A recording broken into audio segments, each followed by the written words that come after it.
So, I have no special talents. I am only passionately curious. And I'm not going to talk about what I do, really. And the reason for that is I'm more interested in... Well, when David asked me if I'd like to do a talk, I said, I'm honoured. What do you want me to talk about? And he said, just give the talk of your life. Yeah. Thanks for that, Dave. So, you know, I did actually write a couple of talks, and both of them went in the bin earlier this week. And then, excuse me, I've literally just started wearing these. I'm also very clumsy, so there's every chance I'll fall over or break something. So, give the talk of your life, and then I subscribe to just a few emails these days, and on the 3rd of June I read this. Opening the door, this is Seth Godin, most of you probably know him. Opening the doors for the masses to speak, giving everyone who cares to have one a microphone. It has led to an explosion in people speaking, and most people, most of the time, are saying virtually nothing. Nothing worth reading, nothing worth repeating, certainly nothing worth remembering. So thanks for the invite, Dave. In all seriousness, he goes on to say there is a cost of speaking up, and I think this will resonate with everybody having just listened to Steph. There's a cost of speaking up, of course, the cost of being wrong, of rubbing someone the wrong way, or merely living in the uncertainty of what will happen next. And I think if the Do Lectures is about anything, it's about hopefully encouraging a few people to overcome some of that. So, I have no special talents. I'm only passionately curious. That's what I'd like to talk about. It's not me. I wish it was. It happens to be one of the greatest brains in history who said that. I mean, just think about that for a moment. Albert Einstein, one of the greatest brains in history. I have no special talents. I'm only passionately curious. And so, you know, that's kind of what I'd like to talk about. As I say, it may appear fairly frivolous.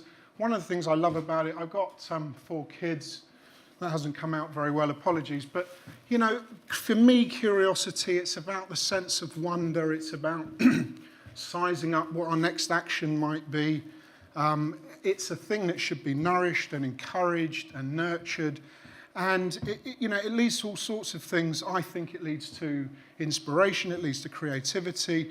And all I'm going to do, if I may, is just rattle through a few things that I'm curious about. Because the other great thing about curiosity is, you find stuff. Some of it you learn from. But it needs to be nudged. And it needs confidence. It's not just the designer, it's not just the artist, it's the physicist and the parent and, the engineer and the people doing really dull jobs. Again, same guy. You must keep, stop this idea of questioning it. It just is, and it leads to stuff. So my talk, if you like, is a sort of a call to arms to be more curious.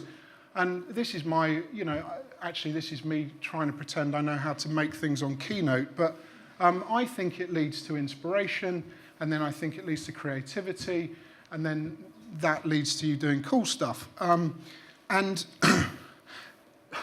the creativity thing, I apologise, I'm a bit of a ranter, and creativity is interesting. It's come up a lot already today, and most of, I think, what you hear about creativity is a load of bullshit. And the reason is, and actually, if you are really interested in creativity, type into Google John Cleese 1991, and you'll find a speech he gives about creativity, which I don't think anyone's bettered in the 23-odd years or 24 years since. Incredible. The problem with creativity, I think, is that some arse, probably dare I say it, a guy in an ad agency in London, decided to turn the verb to be creative, or should I say the adjective creative, into a noun. The I am a creative.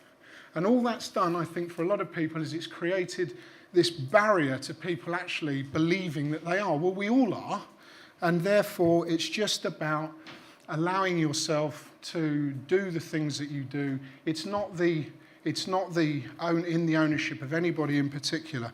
And I think the way to become more comfortable with it is to be curious. So apologies for that rant. I mean, I am a bit of a grumpy bastard. Mark and David and others know that quite well. But in my defence, I always have been. And if it gets really bad, just give me something sweet, because that usually does the job. So I'm not really comfortable, believe it or not, talking about myself, but I used to think, if it existed when I was a kid, they'd probably have told me I had ADHD, and actually then I met Gavin, and clearly I haven't, or if I have, I've got it really mild, as I say. I don't have it because it didn't exist when I was a kid, but so where does my story start? This is going to be a bit of a ramble, apologies. So that's a street in Naples where my father was born in 1928 with my nonna. Very different place, culturally, quite a different urban grain, very distinctive, very mysterious. Anyone who's been to Naples probably either loved it or hated it. But it's a very curious place, and it's a place of great contrast. So on the one hand, you have, areas of ultra-national tendency, and within 200 yards, literally 200 yards, you have incredible beauty. And I don't know whether my curiosity comes from my dad, but he certainly had a sense of adventure, because on the 6th of March 1958, he jumped on a boat. They actually gave him these papers on the boat to come to England for 6 months to work in the restaurant business. There was, I believe there was a deal between the Italian and the English governments that was intended to foster, new relations in a mended world. So he got had a 10-hour train journey from Naples to Genoa, kissed his mum goodbye and came to England for 6 months and pitched up in Devon with his camera. And then not long later, he met a girl 10 years younger, and he never went home. Excuse me. He's not around anymore, you probably guessed that. Excuse me, wow. Jesus, this is what the Do Lectures is about, is it?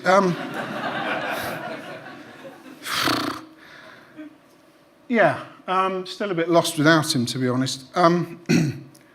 So this is actually for Shayla's benefit, just to prove that I was an athlete once.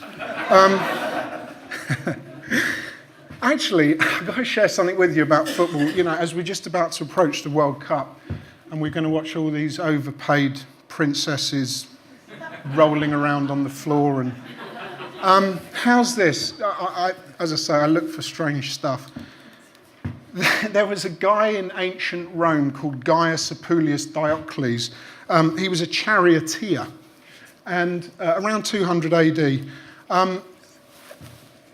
Word has it, and there's still a lot of literature left from that era, obviously, he earned the equivalent of £10 billion during his career by today's standards. So perhaps we're not paying Ronaldo and Messi enough, who knows?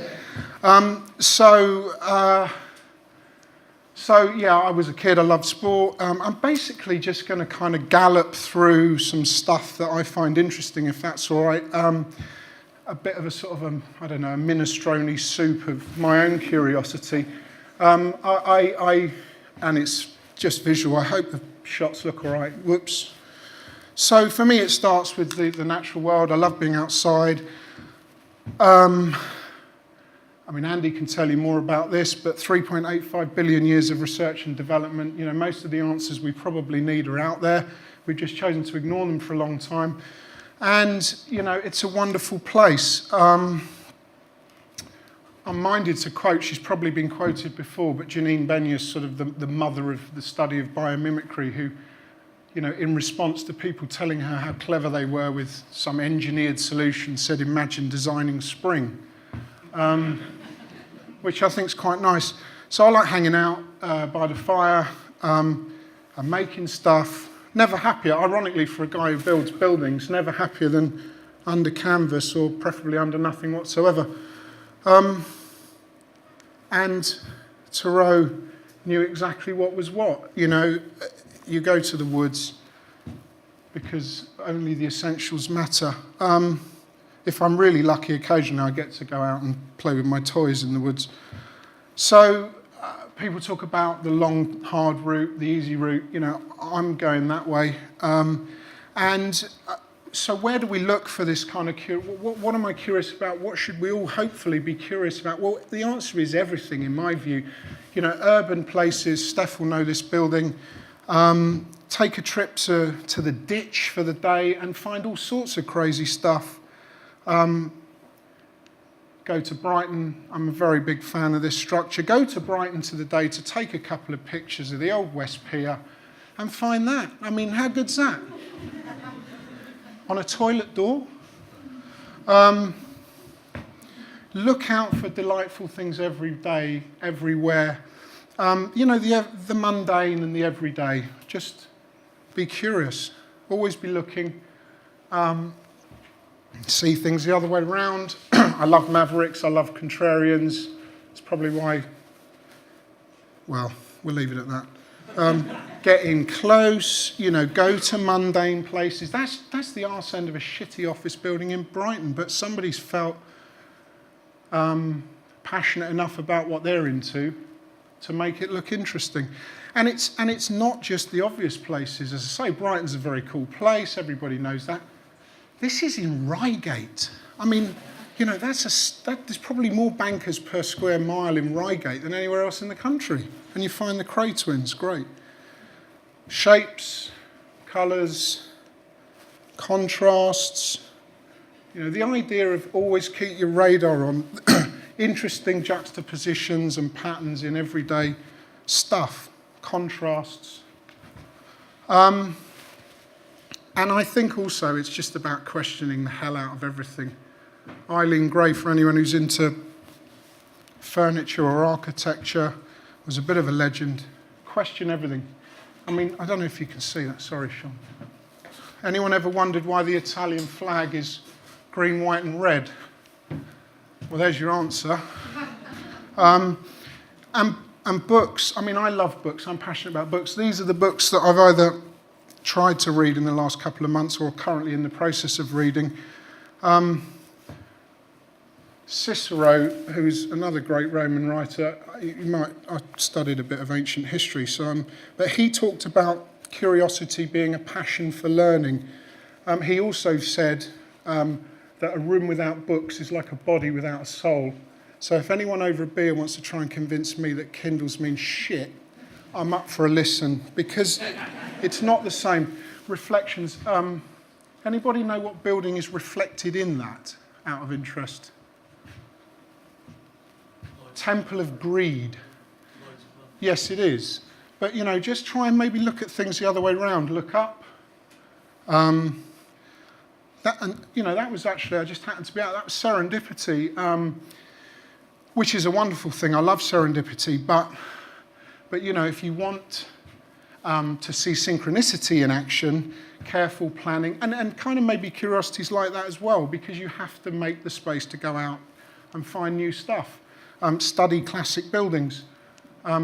Study them from different angles. And I love heritage, but I also love mid-century modern. Take a wander down Oxford Street, and you know, what do you know? Barbara Hepworth is stuck on the side of one of the best mid-century modern buildings in London. Study classic furniture, buildings, the juxtaposition between buildings. And you get to an age where it's not really cool to talk about having heroes, and then you go beyond that, and I think it becomes perfectly cool to talk about heroes again. I know the architects that designed this, Marks Barfield, quite well, and I have to say, you know, this is the true legacy of the Millennium celebrations, not, dare I say it, Lord Rogers' tent in Greenwich. Study the classics. Just be interested. For me, one of the most iconic photos in history.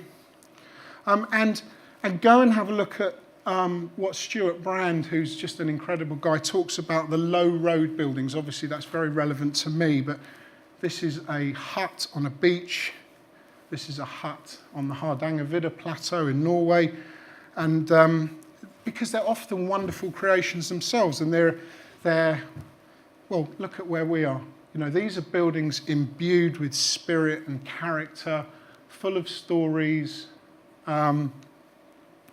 full of history and questions and patina and suggestion. And if anyone wants to know what's the other side of that door, the answer is the pub. Colours. And I'm really into the idea that we need to bring back craftsmanship. Hyatt denim. And we do. We need to bring back craftsmanship.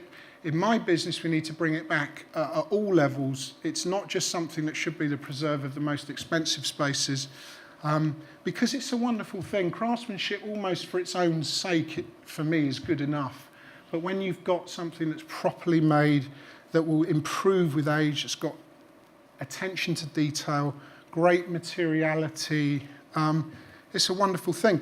And as you go round this space over the next few days and you find the work that Duncan and John have done, which you're not even going to notice most of the time, which is a hallmark of how well it's been done, I have to say. The sensitivity with which David and the crew and Claire have designed the interventions into these buildings and they've been executed is really incredible. Look for the shadow gap details. And I think also you need to go on adventures if you can, and for a lot of people physically or financially that might not be possible, but go to strange places, see strange stuff. I was incredibly fortunate recently to be in Chile, which is just extraordinary if anybody gets the opportunity. Be inspired by different stuff. Look for the arresting and the unusual. These have been formed purely by the wind and water over millennia. They're effectively gypsum, which is what we make plasterboard out of, clay and salt. I mean, inspiring stuff. Look for the downright spectacular, and find inspiration. Be curious about different cultures, because there's a world of wonderful, inspiring stuff out there. And the more curious we get, I believe, the more inspiration we find and the more creative we can be. And we need to be creative. There's some pretty ugly problems out there that we need to solve. And that's not building a nice building for somebody. It's a bit of a call to arms, I think. Let's look at, that's the classic shot. We're very fortunate to go on to Rio. That's the classic shot. But what about the different shot? What about the different angle? What about looking for something a little bit different? Colours, shadows, learn from fantastic spaces, and then in my case, try and take some of that into the work we do and go to unusual places. Everyone hasn't been to Dungeness, you must go. It's just an extraordinary place. Biggest gravel environment anywhere in Europe, I think. Completely crazy, full of wonderful, iconic architecture.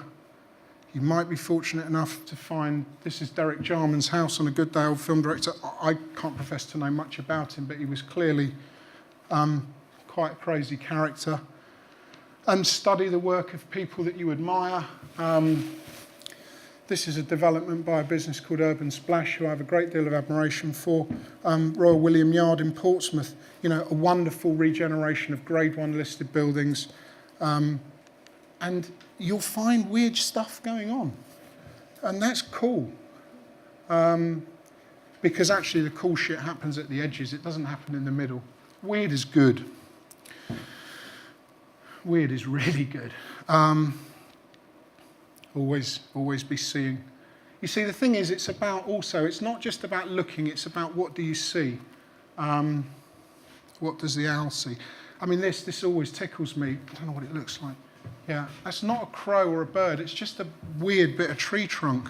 And, I've got this almost obsessive fascination with rust for whatever reason. And that curiosity, excuse me, led me on to wanting to know a bit more about rust. It's a very destructive thing in the context of somebody who hopefully builds buildings that will last for a decent amount of time.